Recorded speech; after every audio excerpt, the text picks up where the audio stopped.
You are the worst thing that has ever happened to me, and I hate you guys. Hannah screamed the words bitterly at her parent. But before the words even finished landing, her mother gave her a sharp slap on her cheek. Never in your life speak to us like that again, she said in a voice that trembled with anger. Hannah froze. Her palm slowly rose to her burning cheek, shocked at what just happened. Her mouth hung open. Her eyes darted to her father, who was standing firm and calm beside her mum. Hannah stared at him, searching for an answer, protection, or something to what just happened. But there was no softness in his eyes. "It's high time you learn respect," he said calmly. "We are your parents, and we are respected Christian leaders in this community. If you ever talk to us like that again, we will not spare the rod." The weight of his words hit her. She swallowed hard. The back of her throat burned. She sniffed sharply as tears gathered. She nodded slowly and said, "Then, I'm leaving this house this night." She turned, went to her wardrobe, and began pulling out clothes with shaking hands. She covered her mouth, trying to muffle her sobs. "Leave and go where?" her mother said, reaching toward her. But her father grabbed her arm and pulled her back. "Let her," he said coldly. "If she wants to learn the hard way, she will. Let her go." Hannah froze for a second. His words hit her like another slap. Then she continued packing. Hannah zipped her bag, wiped her face with the back of her hand, and walked out of the house for good. The front door closed behind her with a soft thud. But where would she go in this night? Hannah went straight to her boyfriend, David. David was a 22-year-old boy from another town, but was schooling in Hannah's city. To Hannah, David was more than just a boyfriend. Before him, Hannah was everything her parents wanted. She was the perfect Christian daughter her parents molded for 19 years, the only child of a devoted Christian parents. Her father was a well-respected pastor in the biggest church in the society, and her mother was a leader in the women's ministry. And Hannah was supposed to be their reflection, because she was raised to be so. Her life was school, church, fellowship, home. Even her summer holidays were spent in Christian camps. Her parents built a strong wall of Christianity around her. But 2 months before the fight, her parents bought her a phone, and that was when the wall began to crack. She started Facebook and met David there. They started as just online friends, then got closer, then feelings grew, and whoosh, they started dating. Through David, Hannah saw a world she never knew existed. A world more noisy, more colorful, more free, more wild, more thrilling, and she was intrigued by it. David only showed her. He didn't force anything. He just opened the door, and Hannah walked into it with both feet. Little by little, the girl her parents raised began to disappear. She started locking herself in her room, started giving sharp replies, started smoking, drinking, sneaking in and out to meet David. Her parents saw the changes. They tried to pull her back. They prayed, they scolded, they begged, but Hannah was already gone. And on the night they confronted her, the dam broke. She screamed that she hated them. Her mother's hand met her cheek, and her father told her to leave if she wanted to learn the hard way. And she did. She left. For good. Now she stood in front of David's one-room student apartment, her bag on her shoulder, her chest tight, her eyes swollen from crying. She knocked once, twice. The door opened. David stood there in shorts, sleepy-eyed, surprised to see her, but he stepped aside and she walked in. But she had no idea what she was walking into. They started living together in his cramped hostel room. It was just one small apartment, but to Hannah, it felt like an entire world. With David, she felt at home. She felt safe. She felt loved. But it didn't last. The first week, Hannah was doing everything. Cooking, buying provisions, even covering David's school expenses. It was nothing to her at first, until every coin in her bank account vanished. When that money ran out, she sold her phone without hesitation. But it didn't last. By the third week, they had nothing. No food, no money. David then began to stay with his friends. He only returned home occasionally to grab some stuffs he needed, and then he'll leave. One afternoon, he came in to grab a shirt. But before he left again, Hannah asked in a cracked voice, "Why won't you just stay at home with me?" He didn't even look up. Stay at home and do what? I'm a working boy. I can't stay in one place, he said sharply. Her stomach tightened. But you stayed in one place when I had money, she thought, but didn't dare speak it aloud.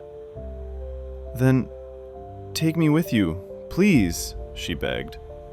I can't. You'll slow me down, he said dismissively and slammed the door as he bumped out of the house. Hannah slowly sank on the floor. Her knees buckled, her chest ached, and tears blurred her vision. She felt small. She felt used and abandoned. After 1 hour of sitting hopelessly on the floor, her stomach growled. She felt the pangs of hunger on every part of her body. With her whole body trembling, she rose and went to do what she never thought she'd do again since she left home. She walked to the next apartment and knocked softly. She borrowed a phone and dialed a number. Hello, Mama? It's me, Hannah, she whispered. Her mother's voice singing praises broke through the tiny phone speaker. Hannah, where have you been? She cried. We've been looking for you, my baby. Please, come home. Hannah's lips trembled. Tears rolled down again as she whispered, I'm not coming home, Mama. Her mother inhaled deeply, steadied her voice, and asked, Then why are you calling me? It was rhetorical, but Hannah answered anyway. I need your help, Mama. I need money. Come home, her mother said softly, and you'll get all the money you want, just like you always have. Hannah opened her mouth, wanting to say something, but nothing came out. The shame, the hunger, the confusion, it all clogged her throat. So she quietly ended the call. She spent the rest of the day in silence, thinking and crying. Should she go home, lose her freedom but escape this suffering? Or stay here, keep her freedom but starve slowly? She didn't know what to do. Her heart wanted one thing, her body wanted another, and the hunger wanted everything. By the evening, David came back from school with news that pushed her further into despair. 2 of my friends can't pay their rent, he said casually. They'll move in here. If you're cool with staying with 3 guys in this tiny room, fine. If not, you'll have to leave. Hannah froze. Her mind went blank. You know I can't live here with 3 guys, and I have nowhere else to go. I can't go back home, she said in a cracked voice. Of course you can go home, David said flatly. I can't. Have you forgotten I fought with my parents? Her throat tightened. They're your parents. I'm sure they'd already want you home by now, he replied, unconcerned. Hannah's brows furrowed. Her hands trembled slightly. Why do I feel like you want me to leave? She asked. Because I do, he said sharply. Her lips parted, but no words came. Her legs weakened. She gripped the edge of the bed to steady herself. For a long moment, she searched his face, desperate for even a sign that he didn't mean it. David, she whispered at last. I'm not choosing you over my friends, he said coldly. Besides, I gave you the option. If you can live with 3 guys, stay. If not, leave. I chose you over my parents. Her voice rose rawly. He shrugged, almost bored. Only you know why you did that, because you didn't have to. My friends move in tomorrow, he said, and walked out. That evening, she packed her belongings and left. She had nowhere else to go but home. With heavy steps and a heart weighed down by despair, she returned to the very house she had vowed never to step into again. When she finally reached home, Hannah broke down completely. She fell to her knees, sobbing as she apologized.